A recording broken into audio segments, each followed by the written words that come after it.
उत्तर प्रदेश में छांगुर बाबा का मामला सामने आने के बाद धर्मांतरण को लेकर एक नया खुलासा सामने आया है। यूपी समेत 6 राज्यों में पाकिस्तानी एजेंसी ISIS की तरह धर्मांतरण का मॉड्यूल काम कर रहा है। इन सब के तार PFI, SDPI और पाकिस्तान के मिलिटेंट संगठन से जुड़े हुए हैं। इतना ही नहीं, इन गिरोह को धर्मांतरण के लिए US और कनाडा से फंडिंग भी हो रही थी। ये गैंग लड़कियों को लव जिहाद में फंसाकर उनका धर्म परिवर्तन कराता है, फिर उनका निकाह करा देता है। दरअसल ये लोग बहुत संगठित तरीके से यह काम करते हैं। ये लोगों को बहला फुसलाकर या पैसों का लालच देकर धर्म परिवर्तन कराते हैं। इस मामले में यूपी पुलिस ने अलग अलग राज्यों से 10 लोगों को गिरफ्तार किया है। गिरफ्तार लड़की आयशा की AK-47 के साथ सोशल मीडिया पर तस्वीर भी मिली है, जो ISIS मॉड्यूल का हिस्सा है। बता दें कि इस मामले का खुलासा शनिवार को राजधानी लखनऊ में DGP Rajeev Krishna, STF chief Amitabh Yash और आगरा के पुलिस कमिश्नर दीपक कुमार ने किया है। DGP ने बताया कि मुख्यमंत्री योगी आदित्यनाथ के निर्देश पर यूपी पुलिस मिशन अस्मिता पर काम कर रही है, जिसमें यूपी पुलिस के साथ STF और ATS भी शामिल है। बता दें कि 24 मार्च को आगरा के सदर थाना क्षेत्र की रहने वाली 2 सगी बहनें शहर छोड़कर कहीं चली गई थी। पिता ने दोनों बेटियों की गुमशुदगी उसी दिन सदर थाने में दर्ज कराई थी। पिता ने पुलिस को बताया था कि उनकी बड़ी बेटी ने DI से पढ़ाई की है, वह MPhil है। साल 2021 में वह घर छोड़कर चली गई थी। बेटी की दोस्ती उधमपुर जम्मू कश्मीर के रहने वाली साइमा उर्फ खुशबू से थी। उसने ही उनकी बड़ी बेटी का ब्रेन वॉश किया था। हालांकि इसके बाद काफी समझाने बुझाने के बाद उनकी बड़ी बेटी घर वापस लौट आई थी, लेकिन घर आने के बाद उसने अपनी छोटी बहन का भी ब्रेन वॉश कर दिया। फिर दोनों बेटियां घर से भाग गई। सदर पुलिस ने गुमशुदगी तो दर्ज की, लेकिन मामले को गंभीरता से नहीं लिया। इस मामले में पुलिस का कहना था कि दोनों बेटियां बालिग हैं।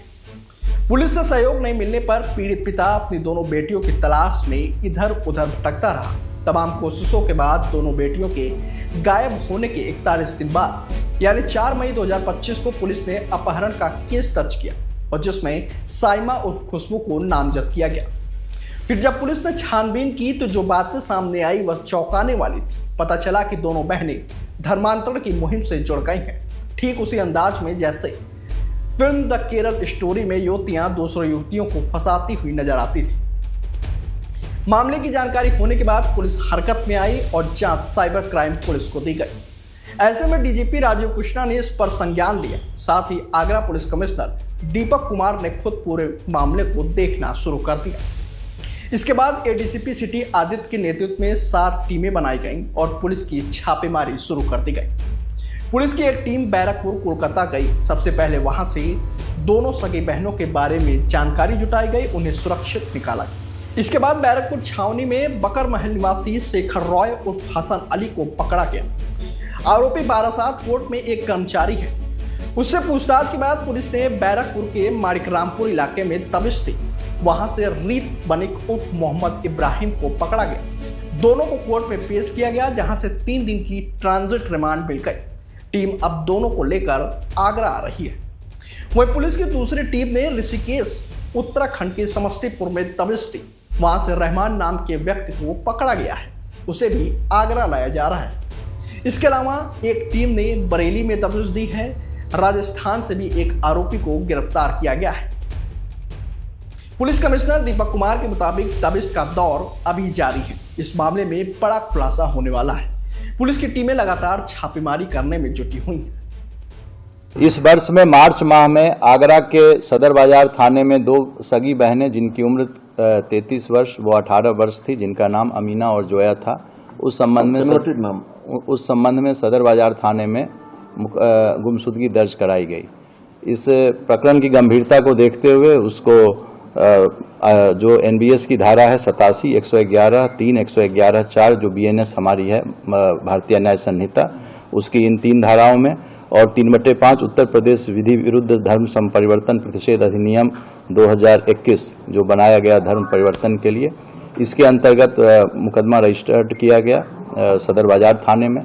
तत्पश्चात जो हमारा साइबर थाना है, साइबर थाने में इसको ट्रांसफ़र किया गया और इसके बारे में पूरी जानकारी DGP सर को और ADG LO सर को दी गई। इसके बारे में घटना के जब हम लोग तह में गए, जब इसको दिया गया, इसीलिए साइबर जो हमारी साइबर थाना है उसको, तो घटना के तह में जाने पर पता चला कि कई प्रदेश में कम से कम 6 प्रदेश ऐसे थे जहां पर जो लोग बैठे हुए थे वहां पर ये लोग रेडिकलाइजेशन को बढ़ावा दे रहे थे, लव जिहाद में संलिप्त थे और इसकी फंडिंग विदेशों से होती है, जैसा सर ने बताया कनाडा से, यूएस से इनकी फंडिंग हो रही थी।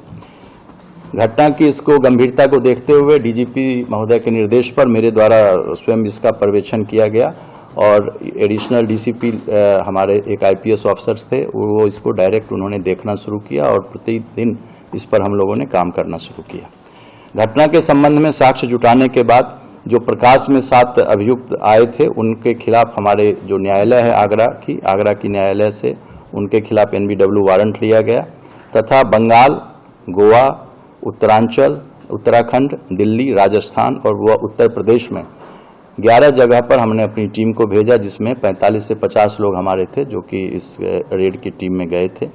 इस पूरे ऑपरेशन के क्रम में हम लोगों ने 10 अभियुक्तों को अरेस्ट किया, उनको गिरफ्तार किया।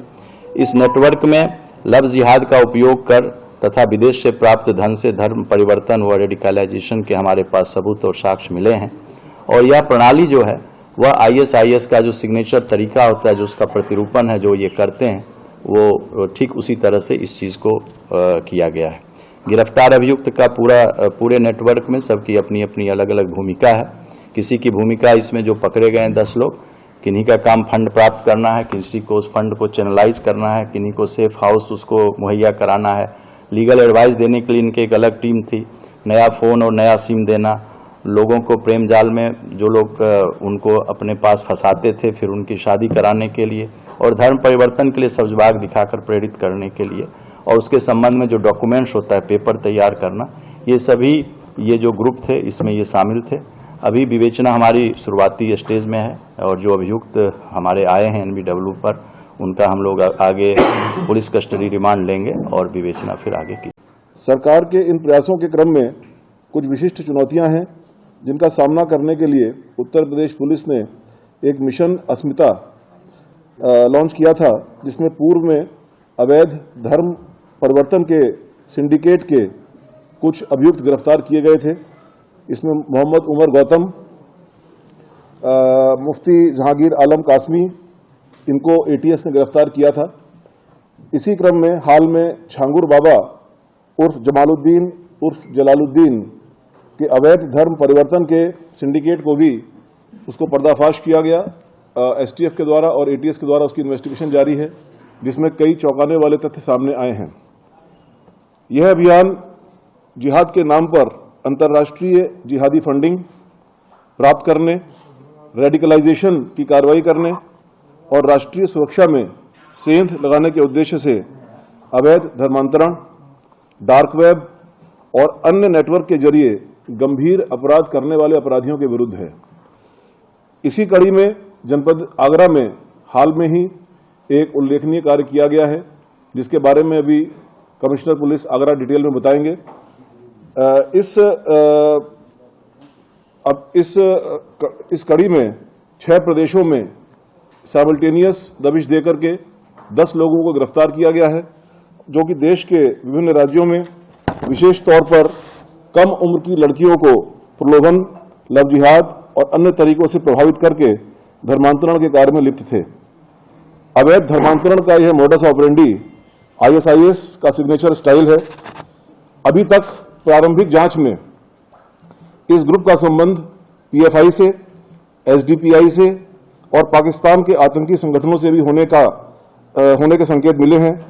जनपदीय पुलिस आगरा द्वारा की गई इस उल्लेखनीय कार्रवाई से इसमें अब आगे उत्तर प्रदेश की जो विशेषज्ञ एजेंसियां हैं STF और ATS, उनको भी शामिल किया गया है और आवश्यकता अनुसार अन्य राज्यों के पुलिस और केंद्रीय एजेंसी से भी समन्वय स्थापित किया जाएगा।